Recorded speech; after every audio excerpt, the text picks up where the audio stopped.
Minecraft operator items are some of the most unknown and obscure items in the game. And today, I'm gonna tell you every single one and explain what they do in under 10 minutes. This system will be ranked depending on how known the block is, so we will start with the most known ones, and then at the end, you might find some blocks that you had no idea even existed. So, let's get into it. Okay, so starting off, we have some of the most known operator items, and that is of course the command block as well as the barrier. So let's start with the command block. The command block is one of the most useful blocks in the game, allowing you to do many different things. For example, this.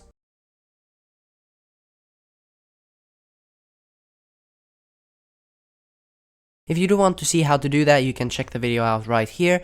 And if you do want to check out how to use command blocks, I do have a tutorial on that as well. It is one of the coolest items in the game and something that I've really started using more and more the more I learn about it. Now let's turn our attention to the barrier. This one is a little bit more unknown, but still relatively known. So the barrier block is basically what it says. It's a barrier.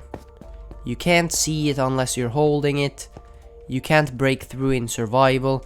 It's like bedrock but invisible. You can actually just see that as long as you have all sides covered with barrier blocks, it will be completely unobtainable. Okay, so the next couple of items are a little bit more unknown, and that is the structure block, structure void, light block, and the minecart with command block. Now, let's start with the minecart with command block. It's a regular command block inside of a minecart. I don't know what you expected really.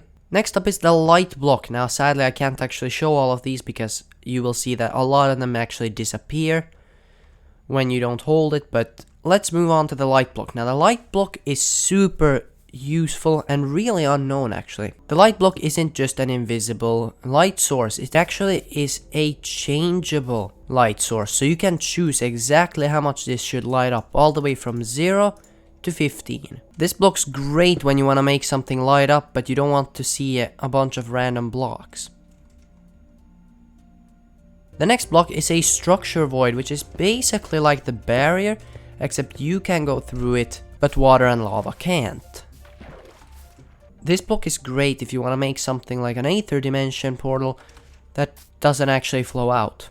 And finally we have the structure block, which in my opinion is the most underrated block in Minecraft. You can think this as the copy-paste tool for Minecraft. If you've built a beacon, you can copy that area over and over again without having to rebuild the whole thing. It is one of the blocks I use the most, and I do have a full video on it, so if you do want to start using it, definitely consider checking that video out. And finally we have these 4 blocks. Now you have probably never seen these blocks. Let me tell you about it.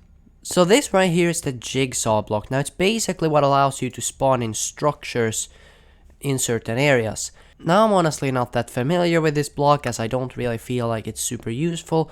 But if you do want to see a full video on how to use it, definitely like the video and subscribe so I know that you want to see it. Next up is the border. Now this is where we get to the really interesting stuff. If you've ever wanted to have a world border, this is exactly what you want. It allows you to literally place out a world border wherever you want. This also works for keeping people inside of a certain area. Perhaps you want there to actually be a smaller world border that is in a certain area. Well, this is exactly what you want. And finally we have the allow block and the deny block. Now these are, for what I know, exclusive to Bedrock Edition. I'm not sure about these other blocks. Most of them should exist in Java as well, but at least the allow and deny block are exclusive to Bedrock Edition. So let me show you how they work. This is the only area that you can build in. Now let me explain that a little bit more. If you are in adventure mode and you're playing a map, you cannot place blocks. You literally just can't. However, if you're in adventure mode and you are in this area between and above these blocks, you can actually build. This is great for making maps like build battles, where you have to build in a certain area and you can't go outside of it. So based on what the allow block does, you can probably guess what the deny block does. Now apart from just looking cool, it essentially acts as a reverse to the allow block. So if you put blocks in survival and then you enter this area, you are not allowed to place blocks or break blocks in this area. which for some map makers might be the perfect way to avoid griefing. So that about does it for this video. That is every single operator item explained in under 10 minutes. Now something to note is that this is Bedrock Edition and there is another item on Java which is called the debug stick that I didn't go over, so if you do want to see that, definitely subscribe and I'll make a video on that. But apart from that, thank you guys so much for watching this video and sticking around all the way to the end. It really means a ton. Wait, before you go, let me explain something.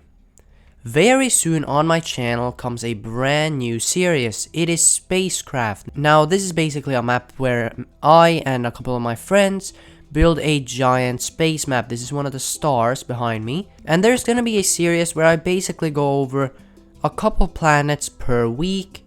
And you just might get a world download at the end of the series. So if you don't want to miss that, definitely subscribe. And I'll see you guys next time.